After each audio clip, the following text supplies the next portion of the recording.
Namo Bhagavate Vasudevaya. Om Namo Bhagavate Vasudevaya. Narayanam Namaskrityam Naram Chaiva Narottamam Devim Saraswatim Vyasam Tato Jayamudirayet Nashta Prayesha Badreshu Nityam Bhagavata Sevaya Bhagavatyuttama Shloke Bhaktir Bhavati Naishtiki Amaginam Timirandasya Gyananjana Shalakaya Chakshurun Militam Yena Tasmai Shri Gurave Namaha Nama Vishnupada Krishna Prashtaya Bhutale Shrimate Bhaktivedanta Swami Tinamine Namaste Saraswati Devi Gauravani Pracharine Nirvishesha Shunyavadi Pashyatya Deshatarine Nama Mahavadane Krishna Prema Pradayate Krishnaya Krishna Chaitanya Namne Garatvishe Namaha Panchatattvatmakam Krishnam Bhaktarupa Svarupakam Bhaktavataram Bhaktakyam Namami Bhakta Shaktikam He Krishna Karuna Sindhu Dina Bandhu Jagatpate Gopesha Gopika Kanta Radha Kanta Namostute Tapta Kanchana Gaurangi Radhe Vrindavaneshwari Vrishabhanu Sute Devi Pranamami Hari Priya Jai Shri Krishna Chaitanya Prabhu Nityananda Shri Advaita Gadadhara Shivasadi Gaura Bhakta Vrinda Hare Krishna Krishna Krishna Hare Hare Hare Rama Rama Rama Hare Hare. Hare Krishna. So today we are reading Canto 6, Chapter 19, text 26 to 28. And the chapter is entitled Performing the Pumsavana Ritualistic Ceremony. The text is on the board, I believe.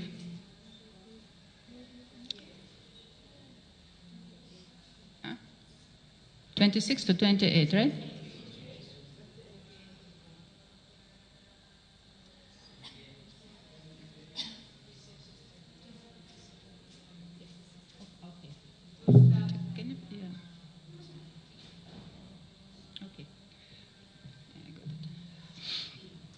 I will be reading 26, 27. Kanya chavindeta samagra lakshanam patim tvavirahata kilbishangatim mrita prajaje vasatata neshvari sudur subhagarupamagriyam vindet virupa viruja vimuchate ya amaya vindriya kalya deham etat patan abhyudaye chakarmani Ananta Tripti Pitridevatanam. And the last one, 28.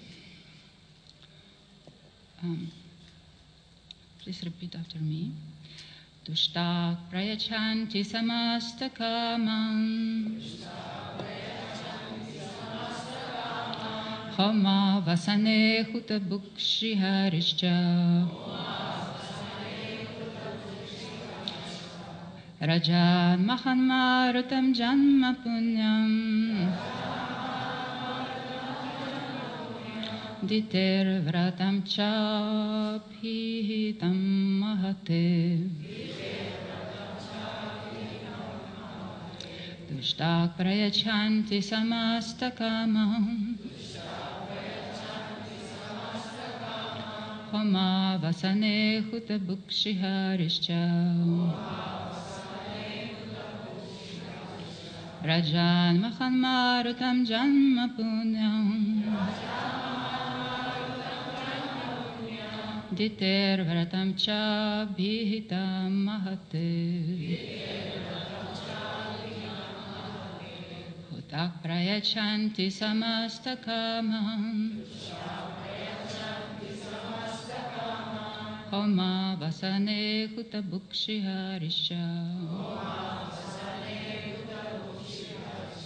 Rajan Mahanmarutam Janma Punyam Diter Vatam Cha Bihita Mahate.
Tushtak, being pleased. Prayachante, they bestow. Samasta, all. Kaman, desires. Homa avasane, on the completion of the ceremony. Hutabuk, the enjoyer of the sacrifice. Shikari, Lord Vishnu. Cha, also. Rajan, O king. Mahat, great. Marutam, of the Maruts. Janma, birth. Punyam, pious. Ditehe, of Diti. Vratam, the vow. Cha, also. Abhihitam, explained. Mahat, great. Te, to you. Translation. If an unmarried girl observes this vrata, she will be able to get a very good husband. If a woman who is avira, who has no husband or son, executes this ritualistic ceremony, she can be promoted to the spiritual world. A woman whose children have died after birth can get a child with a long duration of life and also become very fortunate in possessing wealth. If a woman is unfortunate, she will become fortunate. And if ugly, she will become beautiful. By observing this vrata, a diseased man can gain relief from his disease and have an able body with which to work. If one recites this narration while offering oblation to the Pitas and demigods, especially during the Shraddha ceremony, the demigods and inhabitants of Pitriloka will be extremely pleased with him and bestow upon him the fulfillment of all desires. After one performs this ritualistic ceremony, Lord Vishnu and his wife, Mother Lakshmi, the goddess of fortune, are very pleased with him. O King Parikshit, now I have completely described how deity performed his ceremony and had good children, the Maruts, and a happy life. I have tried to explain this to you as elaborately as possible. Thus ends the Bhaktivedanta purports of the 6th canto, 19th chapter of the Srimad Bhagavatam, entitled Performing the Pumsavana Ritualistic Ceremony. This ends the 6th canto. Hare Krishna. So the topic of this verse is our desire in bhakti, the transformation of our desire. That the bhakti, that's a reformatory process in which our desire got reformed. That's bhakti. So here, in this verse, the different benefits of this Pumsavana Vrata are described. Actually, this is a whole range of none but different desires which are fulfilled by this Vrata. It's not like by default the benefits of this Vrata are this, and this. Not. If we are desiring so, they will be fulfilled. If there is no this desire, they will not be fulfilled. It's very easily to understand. And it's wonderful from either material or spiritual point of view, all these benefits. But they depend actually on our consciousness. And the consciousness is based on our desires. So desires that what defined all these wonderful benefits. Especially, this verse describes the different lacks in the family life. Here we have what? Here we have Kanya. Kanya, this unmarried girl who wants to get husband, who went to get good qualities to get him. And then we have the one whose son died, and then this person want to get this child back. And then we want some wealth, and then the one wants some health for diseased body, and to return the beauty of the body which one lost somehow. So everything is possible by this ceremony. And this is not ordinary ceremony. This is not karma kanda ceremony. This is a ceremony endowed with a special feature, with a devotional service. It's devotional vrata.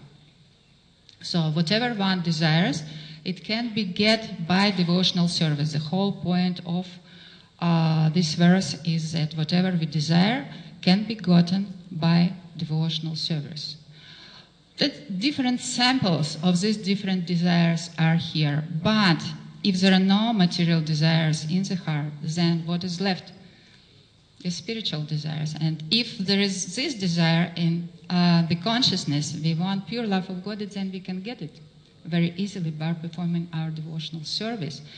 And here we have this example of Avira.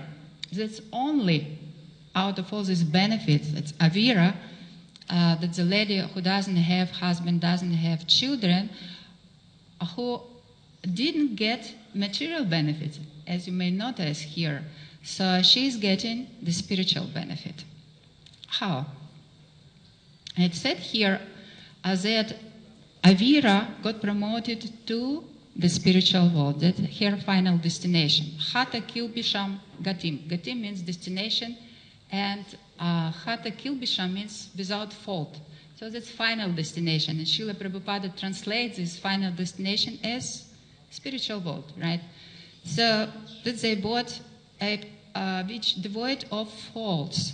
So Avira, to be promoted there, also has to be devoid of faults. The person who is going there, it should match, right? Her qualities and the destination which she gets, right? That means she is faultless, right? So what is this fault? The fault of material desires. That's the main fault in our consciousness, and it defines everything else in our life.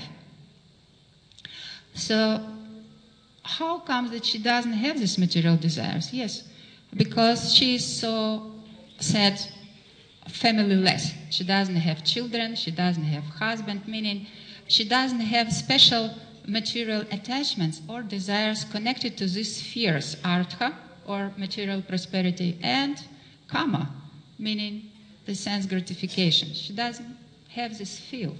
Therefore, her performing of Radha is not motivated by all these things, and her performing of Radha is motivated spiritually. She wants the spiritual result of her Radha. Therefore, she is given the spiritual result of Radha, right? So normally,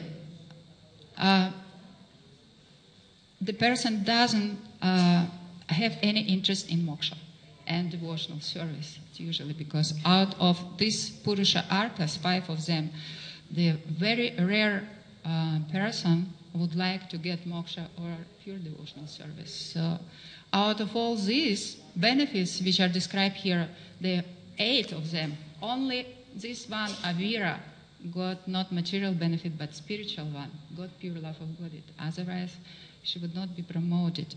Therefore, it says that even desire to have this pure love of God is very rare. Therefore, the destination is also very rare. Therefore, the benefit of spiritual kingdom is also very rare. And a few words about the Pumsavana ceremony itself. Normally, Pumsavana, the second out of the 16 samskars which we have for a reformation of our consciousness, and which are conducted through whole our life from womb to tomb, like 16 of them. It's the second one, Pumsam. And literally, it means quickening of the fetus, and it's performed for a male child. For what? For long life and good qualities, and also to remove any male issues in the development of this child. So normally, that's a ritualistic ceremony. That's a ceremony of Karma Kanda section of the Veda, nothing else. It's Pumsavana. But this Pumsavana, it's very special, because the purpose of this Pumsavana was also special. Kashyapa Muni wanted to reform the consciousness of his wife, because this consciousness was not pure. It was contaminated by the desire to get child who will kill Indra. So it was totally improper motive for performing devotional service, for performing any ceremony, actually, even Karma Kanda ceremony. Therefore, Kashyapa Muni wanted to reform her consciousness. And he introduced in this ritualistic ceremony the direct service of Lord Vishnu, direct worship of Vishnu. Because, of course, Lord Vishnu is always a Yagyabhuk. Yagyabhuk, the one who enjoys all the ceremonies, right? But in this Pumsavana Vrata, usually the Lord Brahma is a worshipable object. He is the person who is being worshipped by this Pumsavana Vrata. Why? Because he is the father of all Prajapatis. And this ceremony is meant for good progeny. So it's given to Prajapatis to have good progeny to populate the universe. That's the mission assigned to the Prajapatis by Lord Brahma. Therefore, it's naturally they pray to him, they have him as a worshipable object in this ceremony to be able to get all these blessings, all the benefits for these offsprings which they suppose to have. But Prajapati Daksha, he had this authority to adjust this ceremony according to the needs of getting good progeny. Therefore, he introduces direct worship there of Lord Vishnu.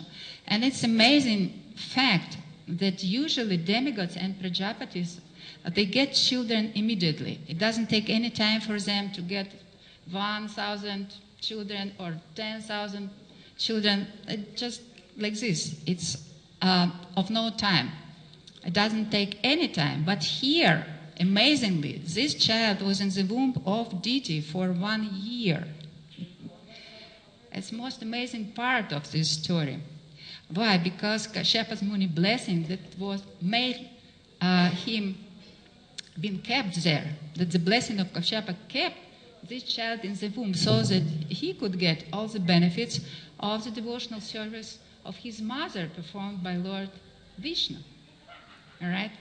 So it was special arrangement of Krishna for the child to be rectified and for, of course, deity herself. So thus, normal conduct, karma ceremony became the greatest devotional vrata with a prominent feature, its devotional service, direct devotional service to Lord Vishnu. Therefore, it was so successful. All the benefits, they were possible only because devotional service, it was so prominent. Now, just examine the wonder of this devotional service. Deity's motive was completely corrupt. Completely. Her worship of Lord Vishnu was completely for wrong purpose.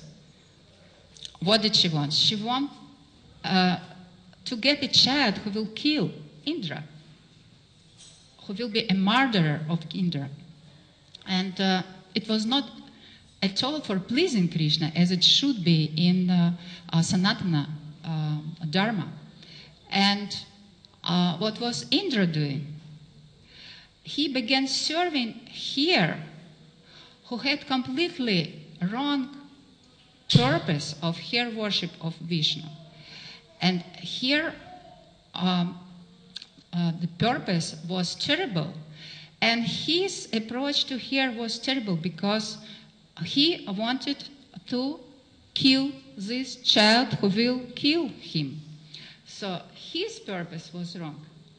Totally terrible. With this purpose, he was serving the person who had terrible purpose in worshiping Vishnu. And what happened? All of them, they got purified.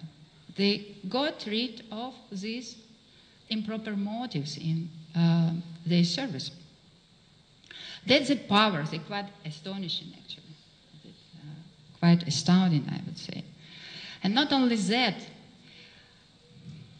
Deity's children were conceived with the mentality of killers. It was already planned. It was there already because it was planned by the parents, by Deity herself. Therefore, they're supposed to come out demons. But because of all this process, they ended up being devotees, 49 marriages. That's another great wonder of this power of devotional service. So it's so purifying. Even we always stress the necessity of pure bhakti or Shuddha bhakti, but in this case, the devotional service is so powerful that even with a sinful, tamasic mentality, you can get such wonderful results, as it said in this verse. So, most amazing thing about the power of devotional service.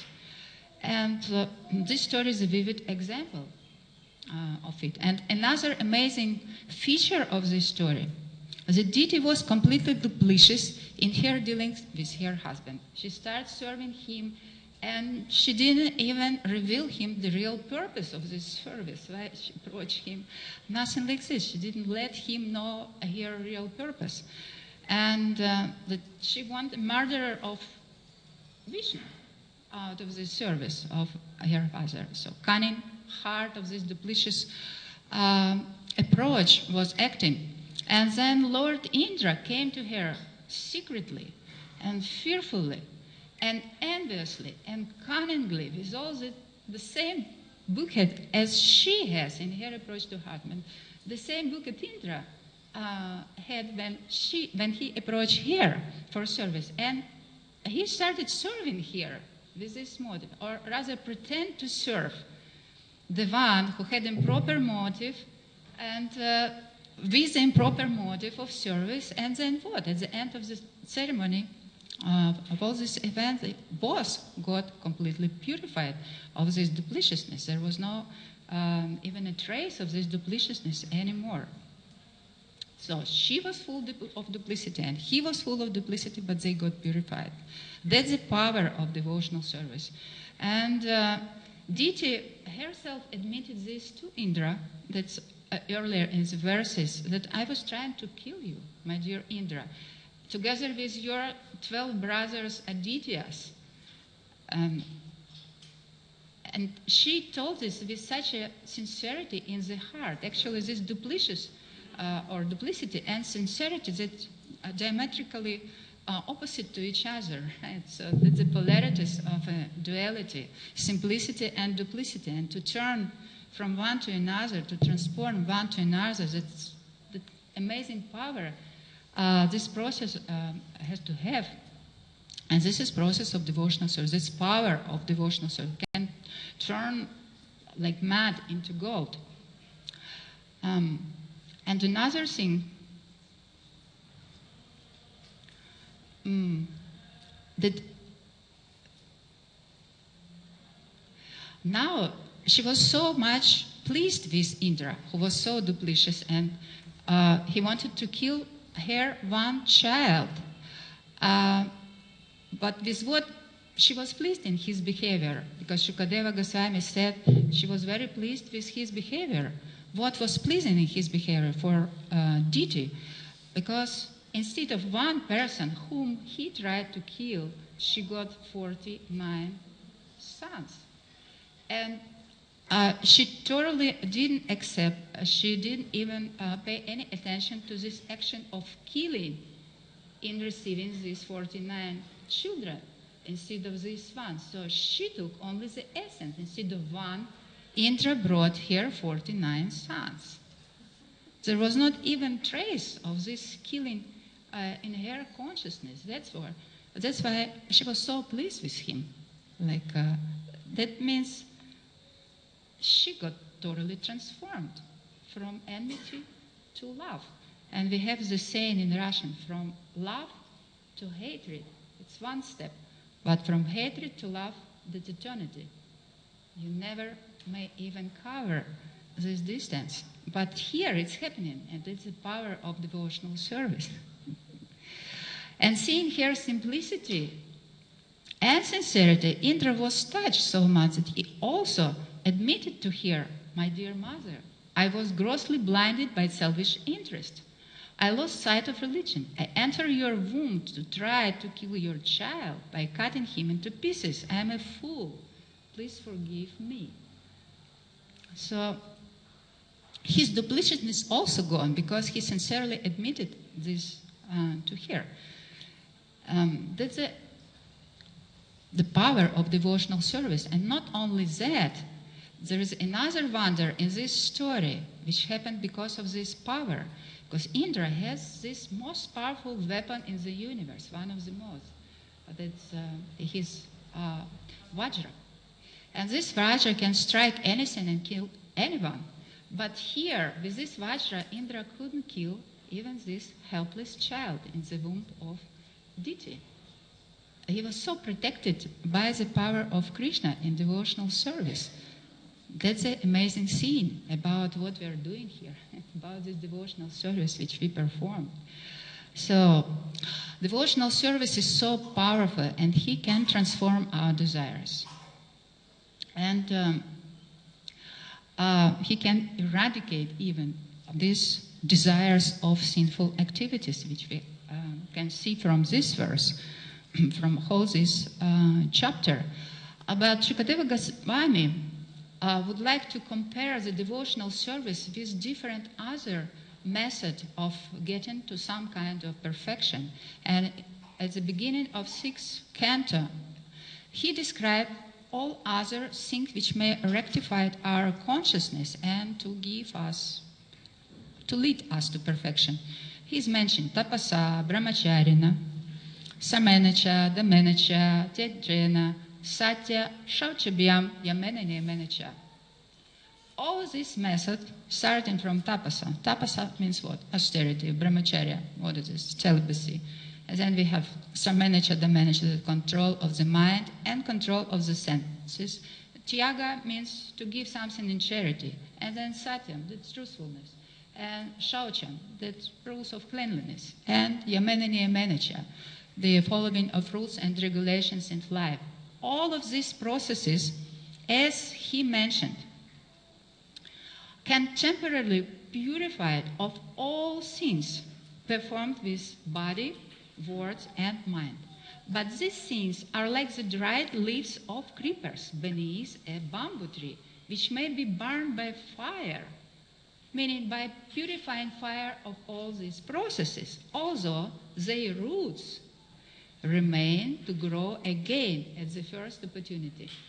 What does it mean? What are these roots which will grow, which will make this creeper grow again? These roots are material desires. They're not going anywhere by these processes. So this process just remove the sinful reactions, the reactions of someone's sin. But then again, at the first opportunity, whole thing, because the roots, the material desires are there, the whole thing, the creeper of sinful mentality start to grow again, and then the leaves of sinful activities start popping up again, right? So that's what's happening with all this process. They can remove the sinful reaction, but not the desires. And the desires can be removed, can be eradicated only by devotional service. This is the power of devotional service. And then we have two other different causes of suffering. One is sin. Another is avidya. That's the root cause of any suffering. Avidya. What is avidya? Yeah. That's ignorance. Ignorance of what? Of our eternal position, of our eternal identities as servants of Krishna, right? The avidya is there, and then we are getting new, the false identity, and on the basis of this identity we develop what? Material attachment, the basis of material desires. So another cause of our suffering, that's bija, that's material desires. This is what comes sprouting from avidya. And this cause, or material desire, when one acts upon it, it gives sin. It leads the one to the sinful activity, right? So the third cause is sin. And sin itself, it brings two things, prarabdha karma and aprarabdha karma. Prarabdha karma means manifest karmic reaction. Yeah, whatever we're supposed to get immediately on the spot. And a thief get catched and then gets caught, and he suffer being beaten and mentally like this. That's prarabdha, immediately comes. And then aprarabdha, that's something which is still awaited, like somewhere ahead. And this aprarabdha karma, or unmanifest reaction, it's also divided into prarabdha, that's afterwards we will get it in some time, and what it calls samskara. Samskara, that subtle imprint of the event of this sin which was imbibed by me, which was like transferred in my consciousness, and I imbibed this kind of feeling, what I felt, how I felt. It was absorbed by my consciousness, and it's called samskara, or subtle imprint of the event. And this samskara, when it comes out, when it pops out from our consciousness, then it gives what we call karma vasana. And karma vasana, that's the desire of the same sin. I want to have it again, right? And then it brings to proclivity of the same sinful mentality, sinful proclivity. That's a subtle material desire. It's not formed yet, it's just proclivity, just some inclination towards this desire. And then we get two bija, two material desires. So like this, it's a vicious circle that we have here, and the circle of our sufferings here, different reasons of the suffering. But none of these processes can deal with it. It cannot be uprooted by any means. Nothing can help but devotional service. Only devotional service, like a blazing forest fire, able to consume, burn up limitless amount of sinful reactions that Shukadeva Goswami speaks at the beginning of 6th canto. Sinful desires, material proclivities, and most importantly, uproots ignorance. Nothing can deal with ignorance. Ignorance is just special prerogative of devotional service. We can deal with ignorance only by the power of devotional service. Therefore, it's the only efficient and effective way to achieve permanent relief from all sufferings. And here we can see the evidence of this, how devotional service acts. Actually, all these benefits, the reformation of our body. And body itself, that's manifestation of our prarabdha karma, right? Manifest reaction. The manifest reaction manifests as our body. Here we have, we can get back our beauty. So how to get back beauty? It's most amazing thing that strikes immediately, how to get beauty. That someone who is ugly can get beauty back. So this transformation of our body, and it's impossible by any other. What is this beauty actually? That's also interesting thing that there are 5 kinds of beauty. It's not just physical beauty, not just in general person is beautiful, but there are 5 kinds of different beauties. Or this beauty can be different. We have rupam, we have lavanya, we have saundarya, we have abhirupata, and finally we have mardavam.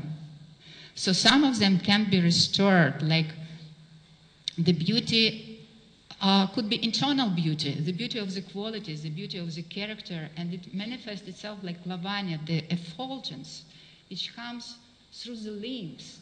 The character itself, it gives this effulgence, and then this effulgence itself forms this kind of beauty.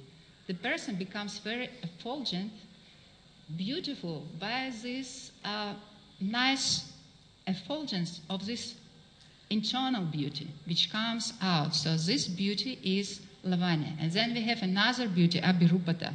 And when the person, by his excellent qualities, can influence all the people around him. That's another kind of beauty, and it's called abhirupata. These kinds of beauty, it can be restored.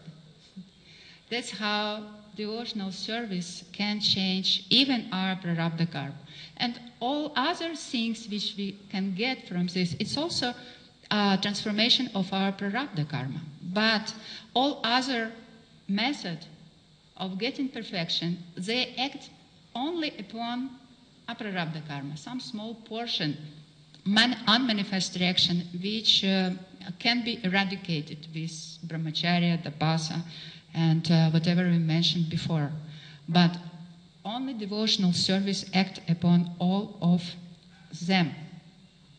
So everything in our life depends on our desire, right? Because bhakti is like a desire tree. It can get everything, whatever we want.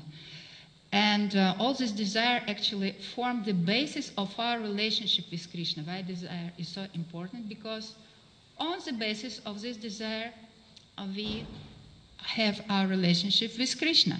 If we accept Krishna as our, maintainer, as our supplier, right? It establishes some kind of relationship, right? And he will accept this role. Okay, she or he want me to be her or his father, right? To supply something. I will be in this role. It's perfect. It's better than nothing, right? And this establishes this relationship. But when we desire something from the Lord, it brings another kind of danger. What is this danger, someone may say? It depends on our goal. If our goal is Krishna, Dwarakadish, or Vaikuntha-nath, or Krishna, Aishwarya Krishna, then we can get this kind of relationship with that Krishna by worshipping Krishna with desires. Because desires itself implies that I want to get something, and I want to get from whom? From his Aishwarya feature. He is powerful, he is wealthy, He is opulent and he has all the majesty, meaning when I want something from him, it will be given from his Aishwarya features. That means that by our material desire in bhakti, we establish the relationship with Aishwarya features of the Lord. If we want to Vaikuntha, if we want to Dwaraka, if we want to some other place but Vrindavan, then it's all right. But if we want in Vrindavan, if we want to get Krishna as Shyamasundara and Yashodanandana, so we have to get rid of this material approach in our relationship with him. Otherwise, it's impossible to enter Vrindavan, because the Vrindavan, that's a abode where there is no material qualities. So we cannot enter with our material qualities there.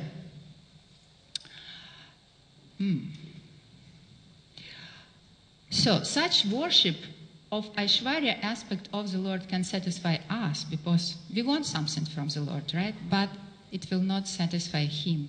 And Krishna himself gives the way he sings in Chaitanya Charitamrita. It's very amazing, and I would like to read it. Krishna speaks, "Knowing my opulences, the whole world looks upon me with awe and reverence. But devotional, made feeble by such reverence, does not attract me." Meaning, if we serve Aishwarya features of the Lord, it's not attractive for him at all. Then we have to adjust. So Krishna clearly says here that he doesn't want from us to serve his Aishwarya features, meaning with awe and reverence. Because Aishwarya means some particular approach with awe and reverence. That's not that relationship which he wants us to have with him. Actually, whole our bhakti is evolution of different desires and motives. And the essence of bhakti purifies these desires. So Bhaktivinoda Thakur explains this in Shri Krishna Samhita. So we have 4 desires in our bhakti which transform from each to another. Actually, it's a reformatory process of transformation of our different desires, and he explains this, how we come to bhakti to serve Krishna with different motives. But the first, when Krishna was creating this material world, because of his kindness, he defined the purpose behind this material world. What is it? To push the living entity to surrender to the Supreme through suffering and fear of material existence. Because this living entity doesn't want to suffer and doesn't want to be in this material existence, which is so painful from the beginning to the end. So the first reason with which we serve Krishna. I don't want to suffer anymore. I want to get rid of this suffering. And this suffering based on fear. Fear of material existence. Meaning that suffering gives the fear. And this is the first reason. And then the second reason, according to Bhaktivinoda Thakur, we can continue with the fear. Actually, fear becomes our hidden motive in sadhana. It's important to understand, at the beginning, fear becomes the hidden motive of our sadhana. And Vishwanath Chakravarti Thakur states that it's like in this story of Devaki and her sons, 6 sons. They're supposed to be killed by Kamsa. So here we have our fear, that's Kamsa personified. Then we have 6 enemies in the heart, that's the sons of Devaki. Then we have our bhakti, that's Devaki herself. And then fear of this material existence. As Kamsa, he kills in our heart all the enemies. That's what's happening. And then only in the womb comes Shesha Sankarshan, who is spiritual master, to prepare the womb of our bhakti for entering Krishna. That's how it's happening. The fear as a hidden motive in our sadhana kills the enemies in the heart. That's the progressive role of this sphere, right? At the beginning, it's like this. And then, this is the first characteristic of devotional service, and it's called kleshagni, when I am getting rid of this suffering. Klesha means suffering, and agni means to burn or to eradicate. So this characteristic of devotional service, it burns, it eradicates all this suffering almost immediately. And then when I don't feel any more suffering, then I am getting to another polarity. This desire to serve Krishna because of fear of material existence transformed into the desire to get happiness. Suffering and happiness. That's how it's transformed. From suffering to happiness. First, I don't want to suffer. And then, again, we are going from one polarity to another. From negative to positive. I got rid of suffering, then I want to enjoy. I want to be happy. That's second motive in our devotional service. I want to be happy. I want some material benefit from Krishna. That's how it works. Again, these two polarities. So, and it's defined by the second characteristic of devotional service. This is Shubhada. After Kleshagni, all my suffering eradicated, then Shubhada comes. What is Shubhada? Shubhada means auspiciousness, yeah. And auspiciousness means material benefits. So it's expected from this Shubhada. And then this is second one. First suffering, removing the suffering, and then I want to get happiness. And the third desire, gratitude. Because I'm so grateful to Krishna. He made me free from suffering. He gave me happiness, and now I'm grateful to him. And because of this gratefulness, I feel I am obliged to do something for him, because I'm grateful. And the third motive, that's the transformation, that how my happiness is transformed in the feeling of gratitude and obligation. I'm obliged to do something because he's so kind to me. He provided everything for me. Right? So the gratitude with a sense of duty. I'm obliged to do something for him. And Acharya said that it's the best motive in our Vaidhi sadhana bhakti. That's the best motive. And this is the limit of these motives, of these desires in our Vaidhi sadhana bhakti. Now we come to the point of definition of Vaidhi sadhana and Raga sadhana. The three first desires, they form Vaidhi sadhana bhakti. Because we have these desires, fear, happiness, and duty, gratefulness. They form the basis of Vaidhi sadhana. Vaidhi means regulated, because these desires are there in my devotional service. They're supposed to be regulated. And this is done by Vaidhi sadhana bhakti.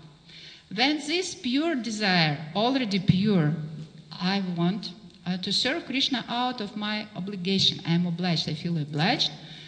When it's transformed into attachment to Krishna without any motive, spontaneous, it's already raga. That's the fourth desire in our bhakti. From last limit of Vaidhi bhakti, from the sense of gratitude, from the sense of duty, I come to spontaneous attraction, which is not motivated anymore. There is no desire. I just spontaneously attraction to Krishna and serve him out of this desire just to please him. This is four. Once more. What is first? Fear. The second? Happiness. The third? Duty. Last is? Raga, the spontaneous attraction. There is no any other motives. It's already pure. That's how Vaidhi, from Vaidhi we come to Raga Bhakti. And this is our goal. That's what Krishna mentioned here. All other kinds of love, all other kinds of relationship with living entities, they're not attractive to him at all. Only Raga. That's what Mahaprabhu came to give. It's so attractive to the Lord. And this we can get only by devotional service. That's how it works. And at the end, actually, so the whole bhakti is its natural progression of this desire up to the last one, the desire just to please Krishna. And what is the end? Arjuna asked,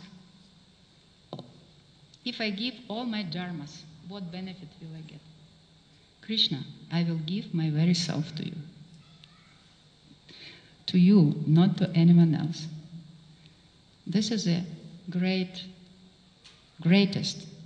benefit of this spontaneous attraction to Krishna, motivated only by the desire to please him. And if you allow, I have a small story to illustrate it, but I will be reading it. That's the last one. It's okay? May I have 2 minutes more? I like the story, therefore I want to share it, because it's so, for me, it's very touching. It happened relatively recently with a Muslim from Afghanistan. Once upon a time, there was a Muslim by the name Ras Khan. Probably some of you heard this name. It's in connection with Vraja, because this pure story of Vraja glory, who was earning his livelihood by manufacturing shoes. Once he came in a shop to buy some spices, and then he saw on the wall a very beautiful picture of Shri Krishna. But Raskan didn't know who he was. But the picture raised such a feeling of love that it was impossible even to describe. Raskan asked the shopkeeper, my friend, tell me, who is this lovely child and where he lives? His name is Krishna, and he lives in Vrindavan, India. And who are his parents? And why do they so badly care about so nice kid? He is barefoot. I will definitely have to sew him a pair of slippers. But you will have a really difficult journey to India. It's nothing. I still want to give him a pair of slippers. I cannot tolerate this. Well, have a happy journey. I can assure you that in India everyone knows this child. Whoever you ask, everyone will tell you the way. So they parted. And without wasting time, Raskan went to India. Needless to say how many obstacles he had to overcome. But by the grace of Krishna, he reached India. Raskan continued his journey. Following the advice of the merchant, he was showing people elimination of his favorable picture of Krishna. The joke. Where does this boy live? Of course, he received an answer by people were somehow strangely looking at him. So he got to Vrindavan. Tell me, where this beautiful child lives? He asked Brijbasis, and then pointed the way to the Banka Bihari temple. Approaching the gate of the temple, he stopped. I am a Muslim. Will they let me in the Hindu temple? But obsessive desire was not leaving Raskan, and he walked up to the gate of the temple. Hare Krishna, good people, would you be kind to tell me where this child lives? Go away. Muslims shouldn't come close to our temples, he got in response. But I have to see the child. I brought these slippers for him. Raskan got nervous and pulled them out of a bag. Give them to us, and we will hand it over to Krishna, said clever Brijbasi. Oh no, did I come from Afghanistan for nothing? I want to give Krishna these slippers myself. Well, then sit and wait, said Brijbasis. Raskan then sat waiting. He waited and waited and was waiting, and then in desperation he said, I will not eat or drink anything until you come out and accept my gift. But nobody went out. So the day passed, and then night, and then another day and night, and then a few more days. Initially, Brijbasi were trying to chase him away. Some even threw a few stones at him. But Raskan was determined. And then they came up to him and said, nobody will come. And then someone said, you are already completely exhausted. Here is little food and water, take it. But he refused. Gradually, Raskan began to lose strength. He was almost unconscious when a little boy with the color of newly formed rain cloud came to Raskan. Where are your slippers? All signs of ecstasy appeared on Raskan's body. The Lord has given Raskana a wonderful poetic ability to write songs in Vrajavas language. So till now, his songs known throughout Vraja, and his samadhi is located in a quiet garden beside Rasastali near Gokula. That is the power of an alloyed desire just to please Krishna. Thank you so much. Hare Krishna. Srila Prabhupada ki jai. Grandaraj Srimad Bhagavatam ki jai. Gaura Premanande.